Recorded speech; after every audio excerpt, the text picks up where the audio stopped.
So I'm going to be reading Tip of the Spear. This is part two of the book, and we're going to start on chapter four. So if you give me a moment, I'm going to see if I can put the previous chapters in the space so that people who missed the previous chapters can have access to it. So while I do that, I'm just going to play music while I get things ready. So, so this one is going to be from Rebel Diaz, and it's called Revolution Has Come. So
all right, that was Rebel Diaz, Revolution Has Come.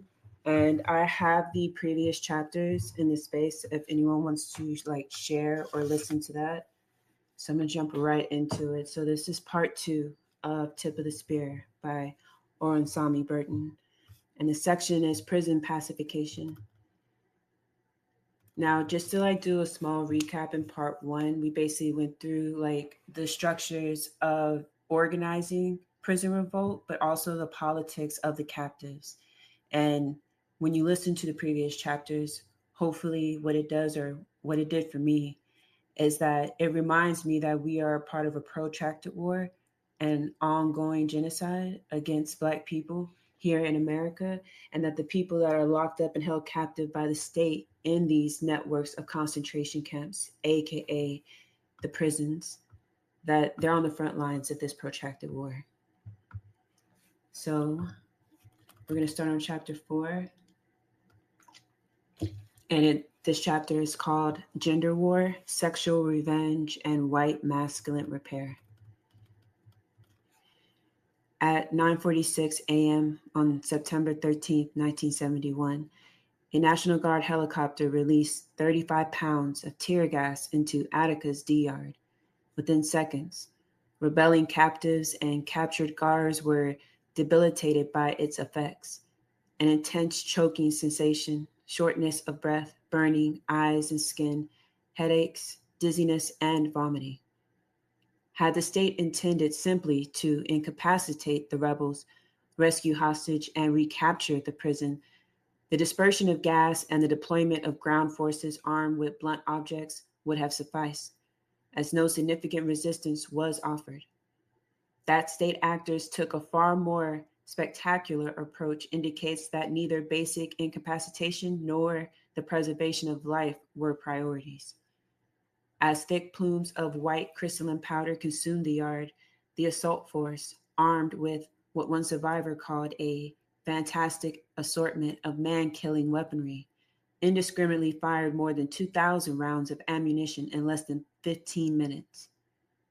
When the fire ceased, they systematically hunted and assassinated known radicals, including L.D. Barkley, the rebellion's chief spokesman, and Samuel Melville, an anti-imperialist bomb expert, among others. The state killed 29 rebels, most of them black, and 10 white hostages. Additionally, they left more than 100 survivors with serious physical wounds. It was one of the most lethal encounters in the U.S. Cellular State since the Wounded Knee Massacre of 1890.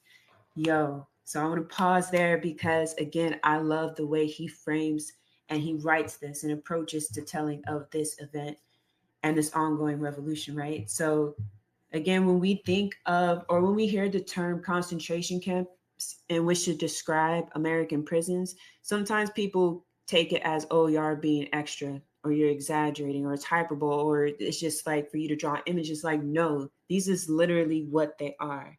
And that if you can recognize the concentration camps in other parts of the world that we see and name it as such, we should very well look at the captives held in the belly of the beast in this white settler colonial state as literally being held in concentration camps, and they are captives by the state.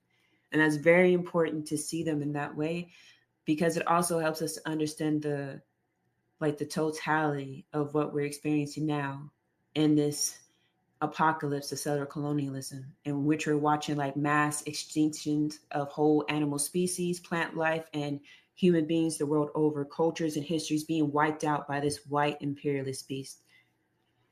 So if we understand and we look at things in that nature, again, our response would be very different and we would be trying to get freedom by any means. So I love the way he puts it and words these things in this way and comparing it to Wounded Knee, which again, they didn't go in there to try to incapacitate them, to knock them out so they could subdue them. No, they went in there as treating them as active combatants, and they murdered and slaughtered them.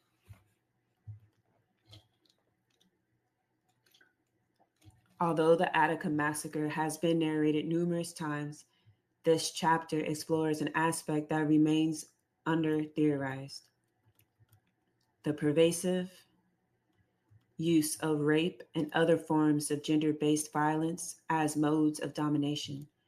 It argues that at its core, the massacre was a collective act of sexual revenge that aimed to punish the rebels and defend the racial breach within normative masculinity. In dialogue with existing conversations, exploring how normative conceptions of gender and race are constructed through anti-Black sexual violence.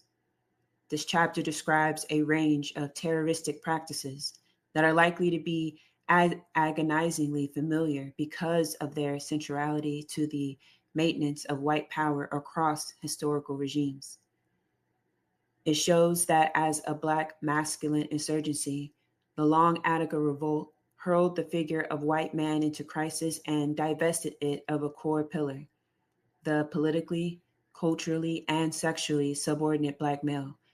In response, state actors, white civil society, and mass media unleashed well-worn rituals of violence that aimed to expel these evildoers from the domain of masculine humanity. Masculine humanity, while simultaneously revitalizing the ascendancy of white men. In an unpublished interview, Roger Chapman, an elected spokesman of the rebellion, described the effects of the massacre in the following way. A psychological operation was performed on those boys. Some got killed. Something happened to those guys. They're not the same kind of people no more. I don't know what has happened to them, but they're not there. And that was a quote from Roger Chapman talking about the captives and what was left of them after the massacre. I opened this chapter with the description of the state's lethal incursion into Attica, but here Chapman calls our attention to a different register of violation. His use of the phrase psychological operation has military and medicalized connotations, suggesting that Attica was at once a counterinsurgency psyop and a kind of surgical procedure that altered people such that they remained living but were no longer, quote unquote, there. It is this other kind of killing, the kind that assails the body but truly targets the personality, spirit, soul, that is the focus of this chapter. Chapman's remarks indirectly raise questions of masculinity and sexual violence. His formulation is rife with uncertainty, ambiguity, and perhaps an incapacity to give a precise name to what he struggles to describe.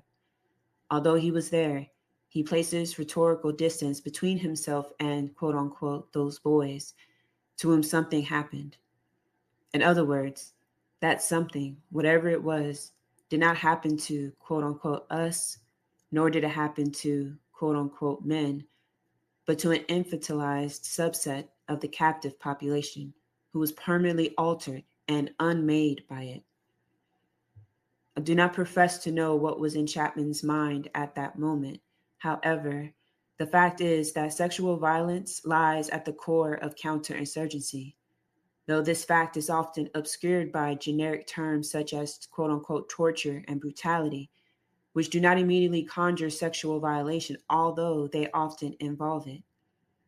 If for Chapman, these sexualized dynamics were that I read that really weird.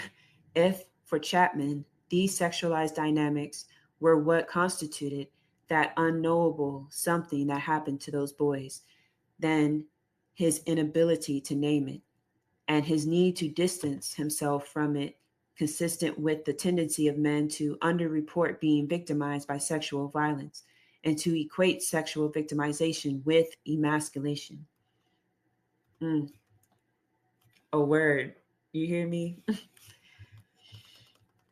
Don't worry, we're going to touch on all this. I just want to make sure I can get the reading done without extending it too much with commentary, but I am going to touch on that. Chapman's silence is compounded by a silence in the academic and journalistic literature on Attica, in which the state's extensive use of sexual violence remains unnamed and under-theorized. Now, I do want to go back and mention that what I just read about Chapman is basically from his mannerisms and the way in which he kind of disassociates from the event as though he wasn't there, even though he was one of the captives there, and how he says something happened to those boys, not men, not guys, but boys.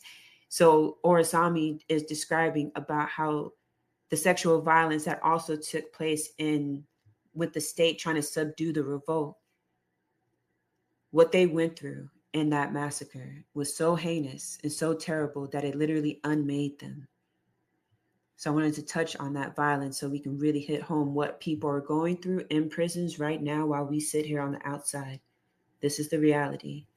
And it's gone on for so long that I oftentimes hear people say like, oh, if I was alive during slavery, I'd be doing A, B, C, and D. Well, in actuality, you're alive where a network of concentration camps are not only thriving off creating a group of people to exploit for their labor. These corporations benefit and grow rich and wealthier off of it, but are also torture campsites in which horrible violence, psychological, mental, and physical and sexual violence takes place daily.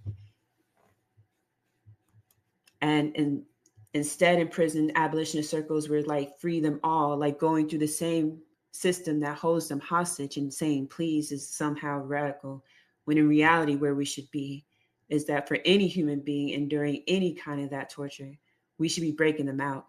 We should be busting through and burning down the prisons, and we should be going to war for the state. We should be going to war with the state for what they're doing. This is sick. It is genocide. I'll get back to the reading. However, let me grab some water. However, I decenter these duly noted jurisdiction. Oh, sorry. I can't say it, y'all. Sorry. It's jury, and then ALLY. I'm getting tongue tied, so I'm going to skip it.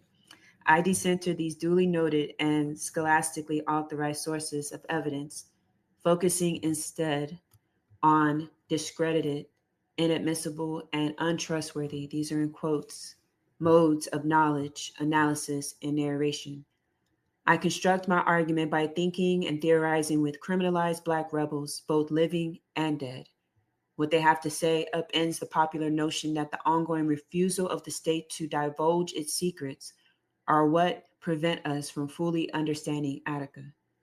Thinking in expansive ways that others might dismiss as quote unquote mental illness, these rebels force us to resituate the apocalyptic violence of the state within nonlinear and overlapping space-times of anti-Black violence and rebellion.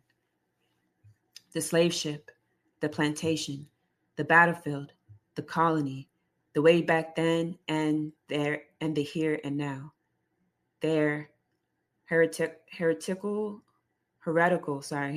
conceptions of the massacre are an aspect of the Long Attica Revolt, as they demonstrate the incapacity of state violence to divest them of their cognitive autonomy.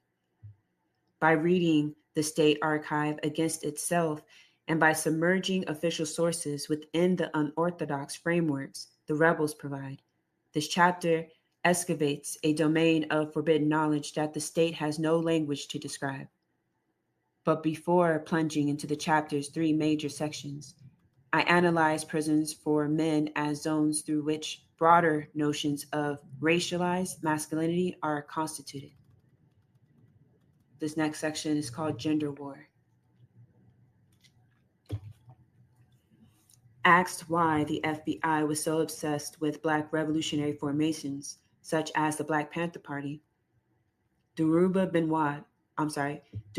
Wahad offered a psychosexual explanation. He explained that at a concrete level, Black people with guns did not pose an existential threat to a highly militarized U.S. society. However, in the white collective unconscious, the image of armed Black men arouses the terrifying specter of Black male quote-unquote potency. One of the things that scares white America is the thought of assertive Black manhood, he explained. They cannot deal with the threat that it represents to white male supremacy. That's the end of Dhoruba's quote. Dhoruba remarks call attention to the sexual anxieties structuring racist state repression, those involving the Black male's supposed genital and sexual superiority. And it does not matter that what Tamari Kisosa has termed the Black phallic fanatic. The idea that Black men are hypersexual, prone to rape, is a product of white invention. The fact that power, authority, and the capacity for violence are concentrated in the white man's hands forces the world to contend with that which might otherwise only dwell in his mind. Under capitalist modernity, white bourgeois heteropatriarchal man is defined over and against other modes of gendered life. These subordinate humanisms include the biological. Oh, Jesus, these words is tripping me up, y'all. Sorry. Hold on. I lost my place. All right, I found it. These categories of women, as feminine, queer, and trans socialities, crucially, though it also includes colonized and racially marked quote unquote men. This means that Blackness is a historically feminized racial category in which Black males are divorced from hegemonic masculinity. In this specific context, manhood and masculinity refer to structural locations of dominance and entitlement articulated across environmental, economic, political, racial, and sexual domains. The white man's ongoing effort to maintain social and gender dominance helps explain why the political repression of Black men often take explicitly sexualized forms.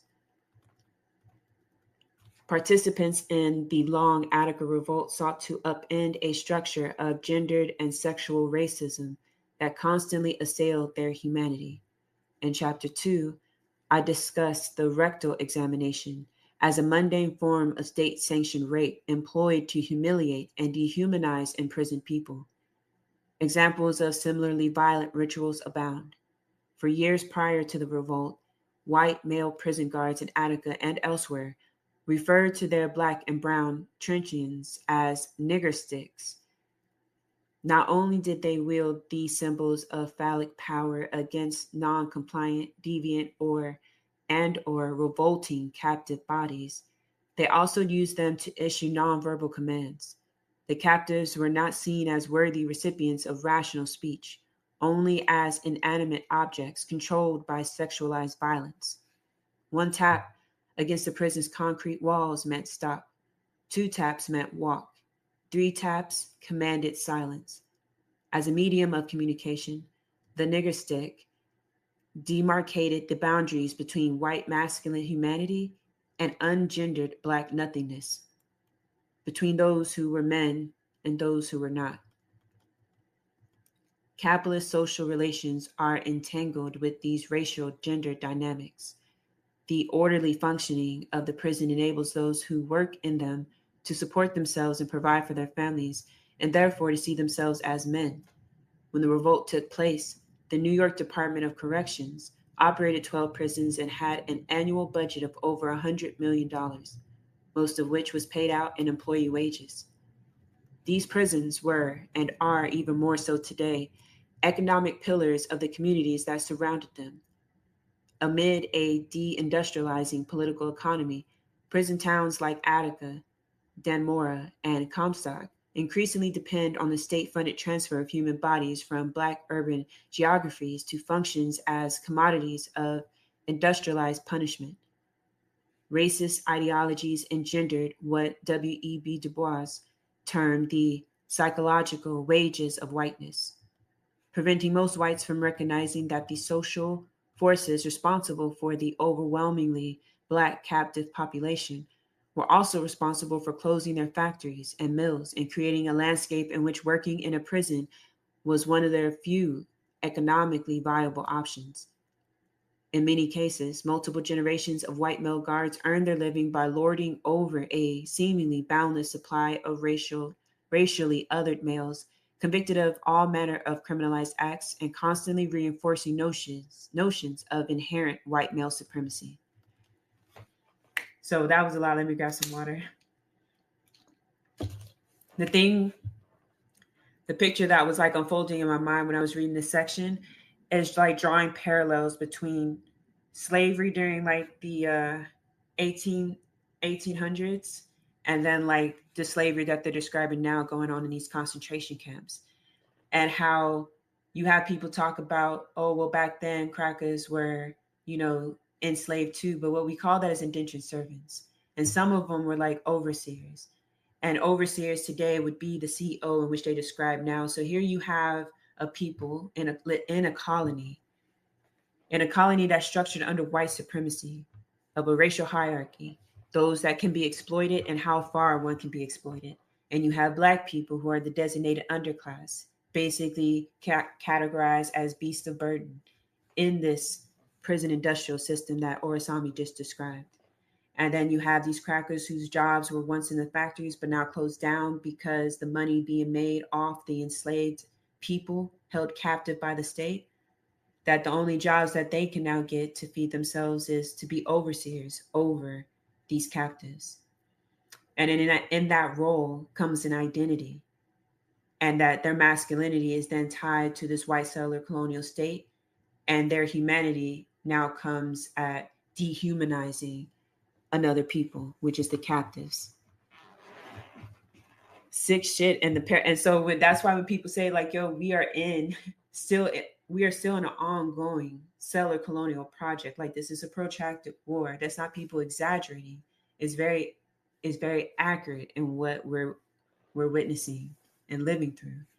And then again, also to the way in which one of the reasons why it is hard for us to see prisons in this way is because of indoctrination, propaganda. The average person is made to believe that, Olivia Benson and Detective Stabler are the standard cop, that's how cops act, that's how the system works. And it's like, no, the fuck it's not. No, not at all. And so when we believe in that propaganda, what ends up happening is that we see people who are captive by the state as deserving of being there. And then you'll have a class of people like the bourgeois, even those of the oppressed class, the black bourgeois, will sit there and co-sign and help manufacture consent for bills and policies that further criminalizes black people and poor people, and then makes them captives of the state. And how in going about liberation, that if we don't have a praxis of not only, going against this very vicious, terrible, just dehumanizing complex that is the state and the prison industrial complex, that we're missing a very big part of like where our liberation lies. Because if you think about it, if all of these corporations rely on the exploitation of the captives in these prisons, and that even local economies rest solely on these prison systems and these networks that it built, this economy it built, then if we were to go to blow and actually be real prison abolitionists and destroy this complex, we would see how and why, like the captives accurately described, that their war against the state within the prisons is directly tied to the decolonial project and liberation movements globally. It's going to get more into that, so I'm going to keep reading. Commonly referred to as Up South, the rural regions of New York State have a long history of organized white supremacy, fascism, and militant anti-communism, all of which are entrenched within the carceral system. News that guards at Eastern Prison in Napanoch, sorry, I don't know how to say that shit, Napanoch, New York, were actively recruiting for the Ku Klux Klan made headlines in 1974. But by then, the interconnections between white supremacist organizations and the prison were well known to captives who regularly witnessed cross burnings and Klan rallies on prison grounds. Immediately following the massacre, family members and supporters of the rebels spoke of being harassed at state police checkpoints, while groups in full Klan regalia were allowed to pass through without incident. Still true to this motherfucking day. Trying to tell y'all, live in a whole police state. Immediately following the massacre, family members and supporters of the rebels spoke of being harassed at state police checkpoints, while groups in full Klan regalia were allowed to pass through without incident. After the massacre, the state's prison towns were awash with racist propaganda. One sign likened black people to cancer and called for them to be summarily cut from the social body. Encapsulated by their statement, "We are men, we are not beasts, and do not intend to be beaten or driven as such," the Attica rebels asserted a political masculinity, and in so doing, repudiated these genocidal logics and bestial dehumanizations. Critical interventions by Black feminist scholars have subjected masculinist formulations such as this to analytical pressure, showing how the dynamicism, I know I butchered it, of potentially transformative movements is harpened by patriarchy and how women and gender nonconforming people were forced to struggle against these logics, both in the broader world and in their own movements. The revolt was not untarnished by patriarchy, sexism, and homophobia.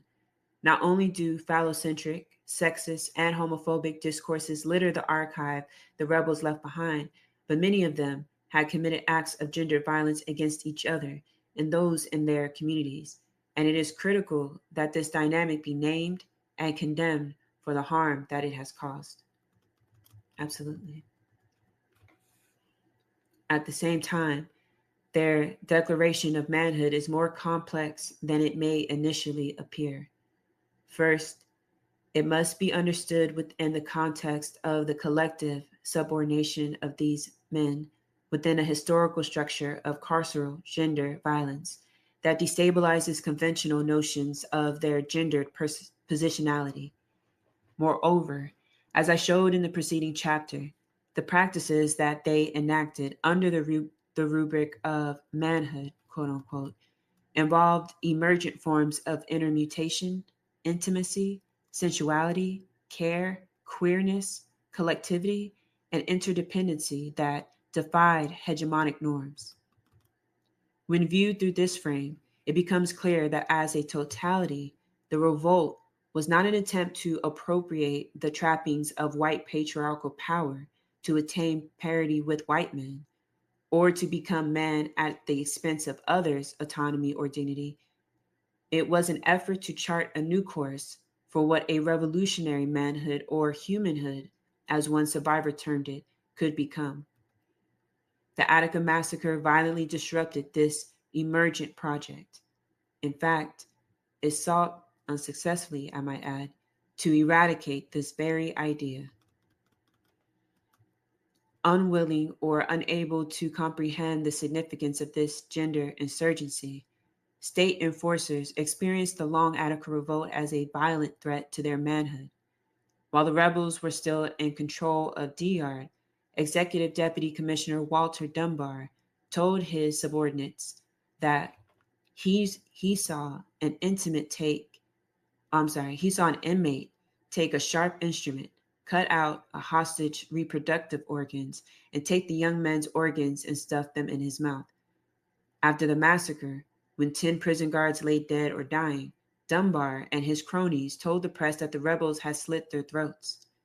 The New York Times reported that rebels, quote unquote, emasculated a hostage, editorializing that their conduct reflected a barbarism wholly alien to civilized society.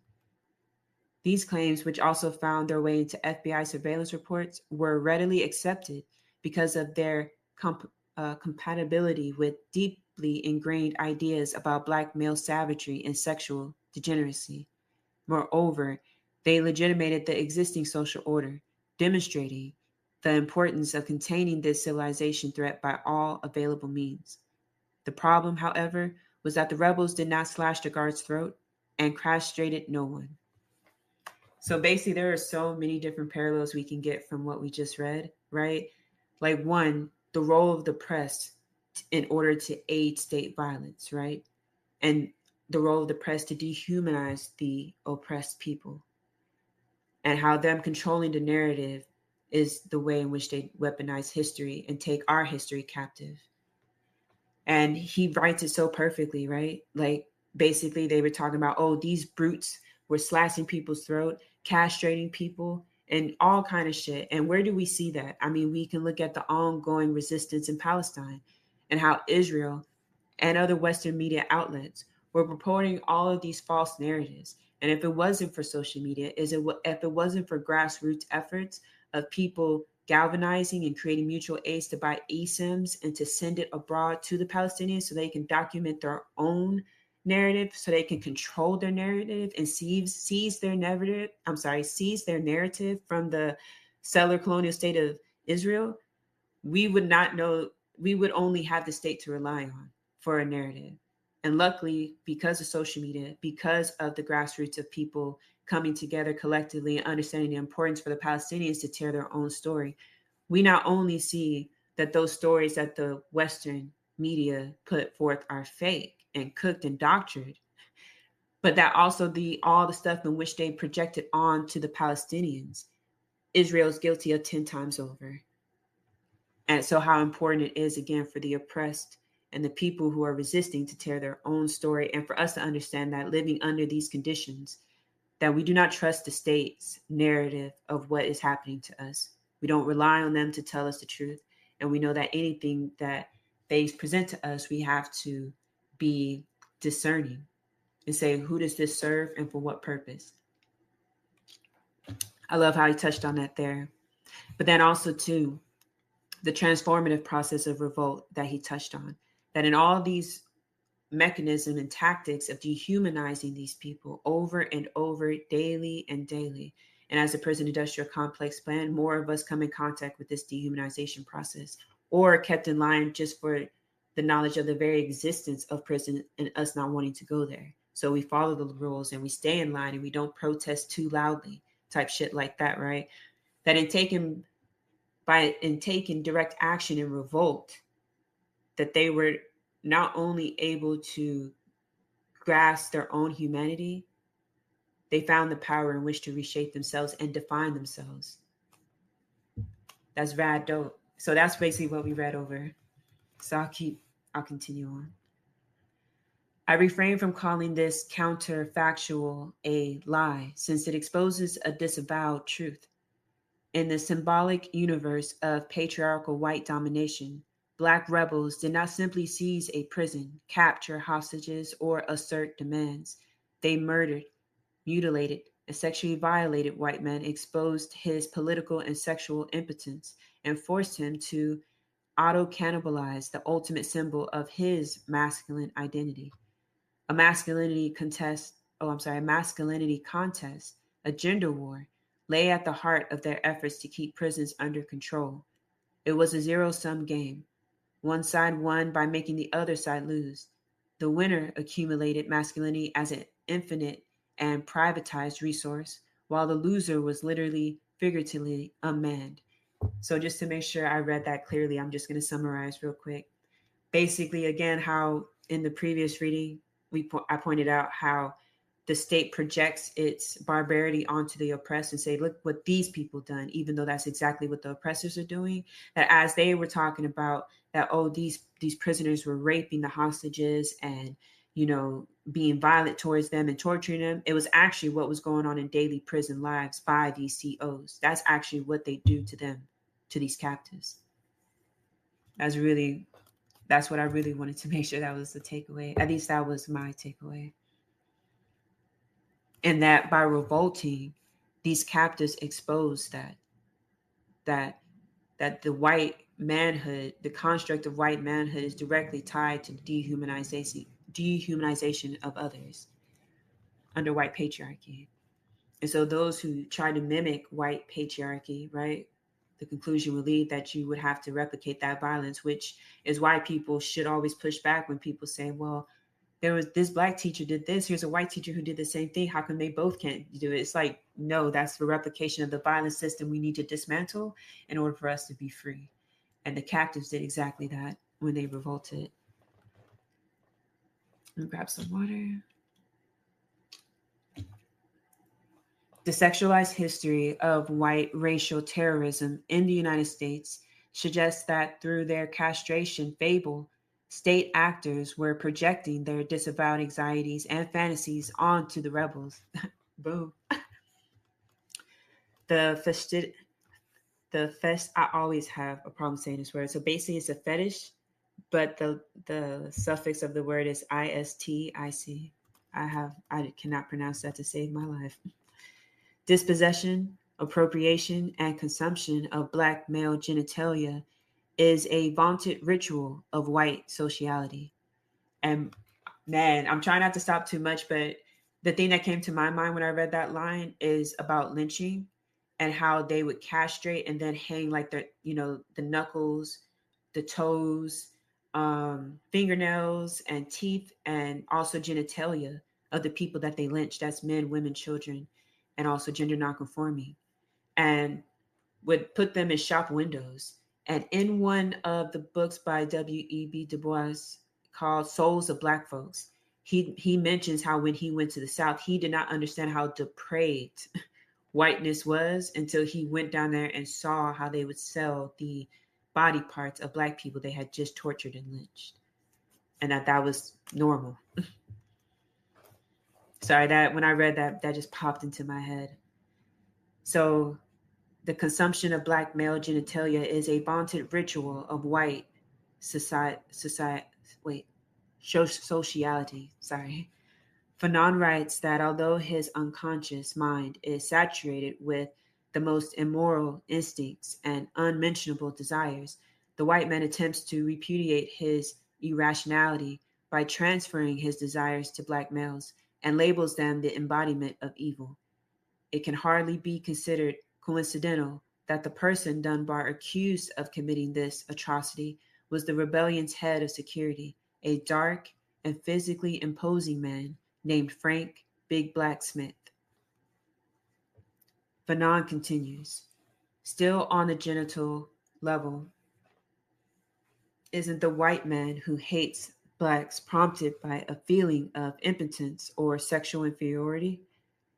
Since virality is taken to be the absolute ideal, doesn't he have a feeling of inadequacy in relation to the Black man, who is viewed as a penis symbol?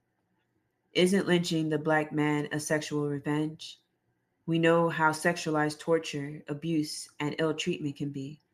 Let us now return to the Attica massacre and look squarely at this sexual revenge, for it is in these inflictions of violence that we can see a key source from which man derives his identity, power, and coherence. And yo, when I first read this, what came to my mind, I was like, how I interpret reading this is that in acts of war, the oppressor, and in trying to create, an a repressive society and maintain that empire and expand that empire, that along with the system of of dehumanizing that oppressed class of people, that you also create I'm drawing blank on a word, but like a justification, a story and a mythos of a reason why you should be able to do this. Kind of how like during slavery, it was christened by the church, and now there was a culture and a myth and a whole everything around that settler colony was made to justify why we should be able to enslave these people. And the same is done with the prison industrial complex and why it should exist. And so when I was reading this the first time and they talk about like the myths and the stereotypes created of the big Black phallus and how they're dangerous and the big Black brute, and how how it's mad weird and funny how some have internalized anti-Blackness and will take that as a compliment, but that's a whole nother slave mentality. But the thing is that these things are created to justify the already barbaric nature and violent tactics of the state. And I don't know why I paused to say that, but it's just that when I interpreted it, it just reminds me of some people who I run into who are like, who kind of take on like a Francis Cress Welsing type of deal. And it's like, oh, they fear it's because my dick is big. And it's like, okay, no, that's a stereotype and myth in which they use to justify your dehumanization and to reduce you to just a brute. Therefore, a brute that needs to be submissive and overpowered and worked and exploited and they're only meant for chattel.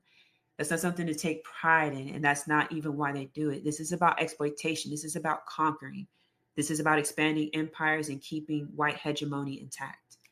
And the same is true in the way in which they, sieged and tried to retake the prison during the revolt, as far as, the state is concerned, is that they need to subdue these brutes. These brutes have now taken humanity in their own hands, have defined themselves. We need to break them of that violently, violently, and break them and reduce them down to the brutes. That's why when we read earlier, when one of the captives have described what happened, they were unable to, and they disassociated. They were like, what happened to them, what happened to the boys, was suggestive of the sexual violent nature of the repression of the Attica massacre. Anyways, let me get back because he's going to touch on that. Let's see. Mm-mm-mm. This next section is called "This is all a nigga is good for." Bam, we literally just touched on that.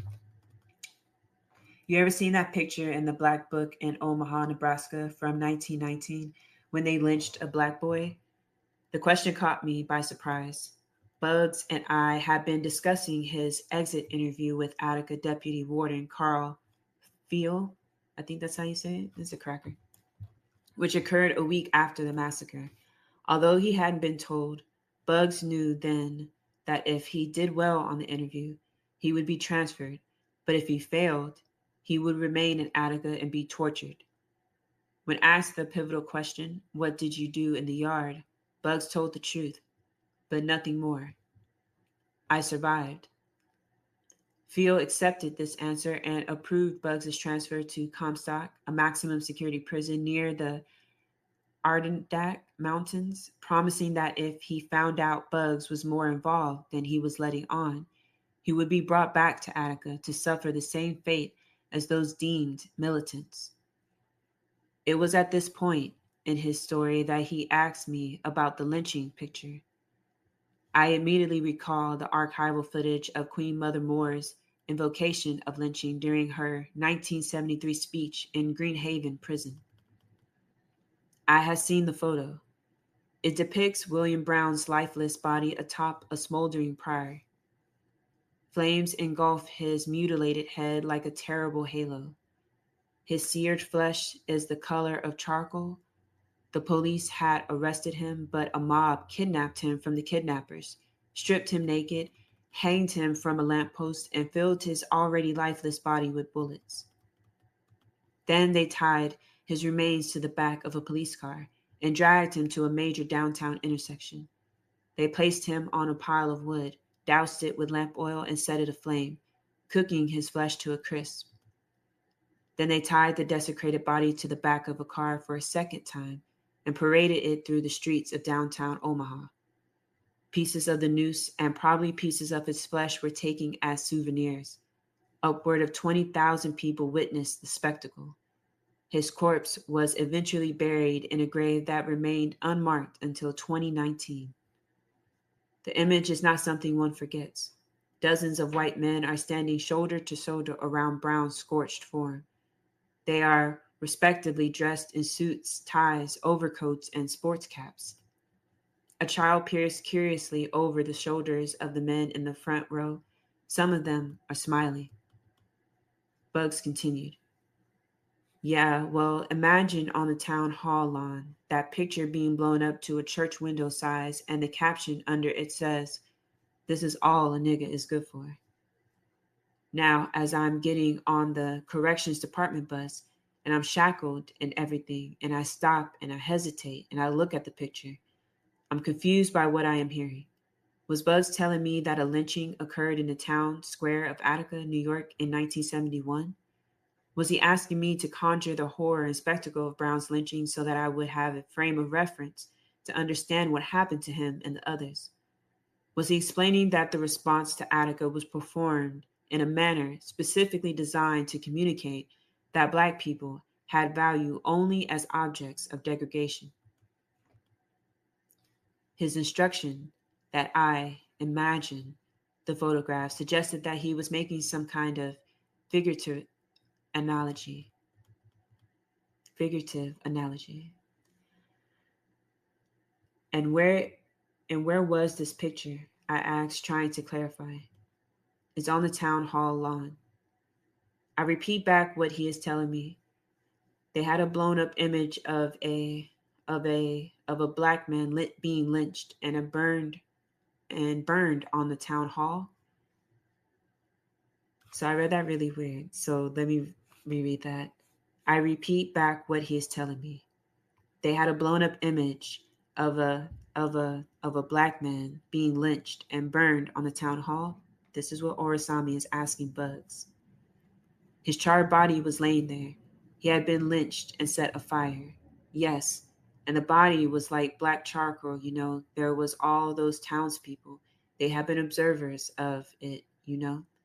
Ain't that some sick fucking psychological warfare shit? Mental torture. So they took the lynching picture, if y'all, because Orisanmi does a great job of painting the image through words, but it's a very famous image. It's the one where all those crackers are standing over in the picture. It's kind of tinted brownish, and you see a young boy's body, a young black boy's body hanging from the tree, charred. Oh, I'm sorry. I think that was a grown man hanging from the tree, charred, but his body is all mutilated. That's the one they're talking about, that famous postcard. And so what those crackers did in these prisons in Attica is blew it up, made it jumbo, and hung it over and put, "This is all you niggers are good for." And that's something they had to see every day while also being tortured in this concentration camp.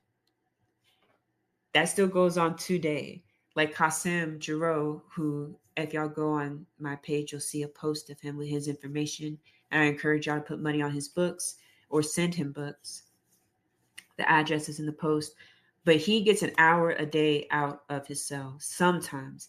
But because they, again, are in constant revolt, they just had a successful hunger strike by a few people in a certain block because they weren't letting them out for the hour a day that they're supposed to get.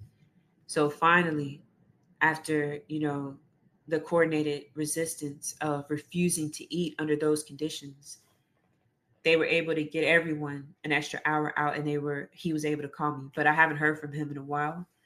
And again, they have to constantly be at war in order to fight for their humanity and shit. So that, along with seeing your ancestors, pictures of your ancestors blown up by these fucking crackers and taunting you in this way, torturing you in this way, it's fucking sick.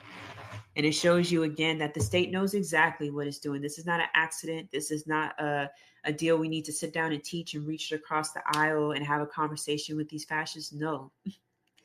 This system is operating exactly the way it's supposed to. This is an open air prison, a white settler colonial state, a white Western empire that is ever expanding, ever committing ecocide and genocide the world over, and it will only cease and desist at the threat of a greatest resistance struggle that is global and that is set to destroying the system by any means necessary. And we're definitely not going to do that by saying please. But anyway, get back to the reading. So they just had an exchange where Orisanmi's asking him, "Do you mean that there's a picture blown up of this in the jail?" And he's like, "Yeah." Bugs is telling him, "Yeah." I was too disoriented by the way in which his narrative defied a linear temporality, how it ruptured any notion of a progressive theology to fully comprehend what Bugs was telling me. It was August of 2020. People across the United States and beyond were in the streets rebelling against state-endorsed white supremacist terror. 3 months earlier, George Floyd, a black man from Minneapolis, had been murdered by a white cop who kneeled on his neck for over 8 minutes. His fellow officer stood idly by as Floyd cried out, "I can't breathe," several times. Eric Garner had cried the same words when NYPD officer choked him to death in 2014. Both were spectacles of ritual violence that were video recorded, circulated on social media, and consumed millions of times. The public outcry did nothing to stem the tide of killings of black men and women by police and other racist vigilantes in between and since these events.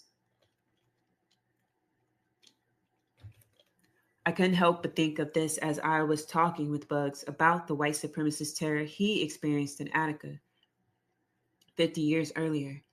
He was answering my questions by invoking an act of white supremacist terror that occurred 50 years before that. I had completely lost track of time.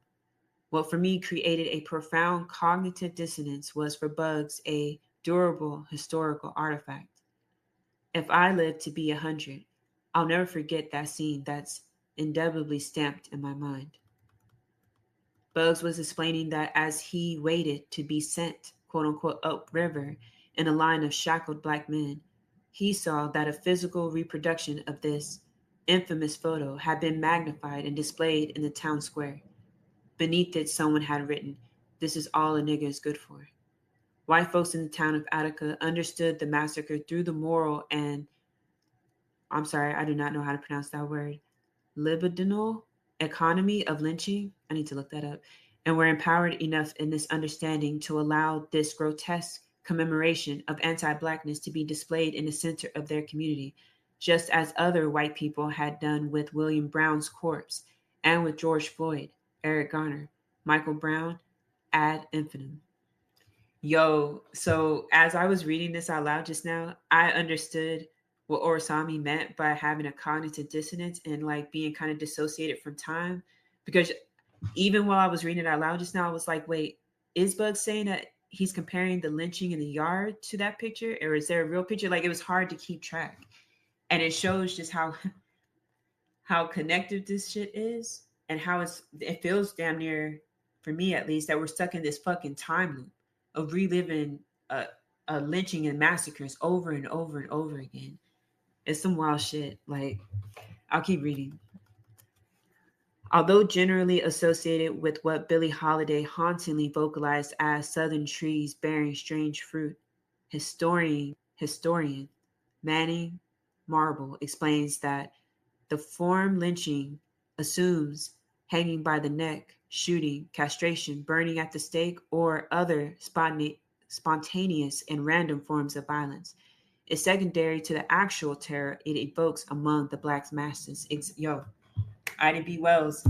Ida B. Wells talked about this, like, and Sadia Hartman as well, is that the spectacle of lynching and the amount of terror the state is willing to inflict upon people here and abroad is actually like a message to the oppressed. Like, look what we'll do to you when you resist, when you don't stay in line. This is how far we'll go with all of y'all watching. And that's why people clutching their pearls at, like, the Zionist white settler state of Israel being able to publicly do what it do and be surprised, like, why is this happening? It pisses me off because it's like, has anyone been paying attention to what everyone has been living under all this time? Like, this violence is par and course with the state. This is a natural, like, action of the state. It has always been repressive. It has always been violent, and it's always been a spectacle. And that's part of, like,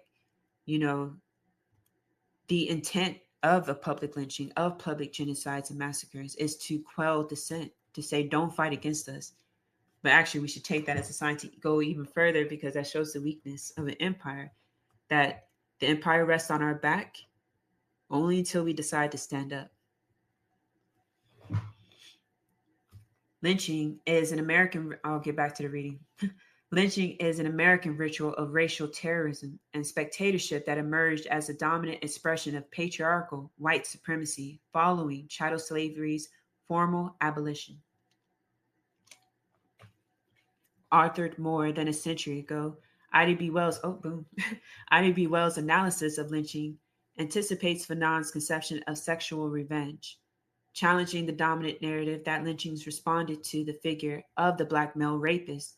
Wells argued that through this form of terror, the white man sought to affirm and repair his masculine self-conception, a self-conception that was imperiled by the specter of Black political, economic, and cultural advancement. Literary theorist Aliyah, I think that's Aliyah I. Abdur Raham, I hope I said their name correctly, argues that lynching is a form of gang rape, a profound expression of communal sexual subversion or sexual perversion, specifically one in which the victim is gruesomely violated for the sexualized psychosocial satisfaction of a whole host of participants and spectators. I had a really hard time reading that. Apologize. This analytic applies to how the state restored order following rebellions in the New York City jails, Auburn, Attica, and elsewhere. Upon regaining physical control, state actors immediately denuded and sexually violated the rebels. Commonly used in situations of war across cultural and historical contexts, the official rationale for stripping the enemy is to ensure that they cannot smuggle contraband in clothing or bodily orifices. Unofficially, however, enforced nudity, in quotes, is a mundane form of sexual violence, a means of publicly humiliating the vanquished, of putting their defeated body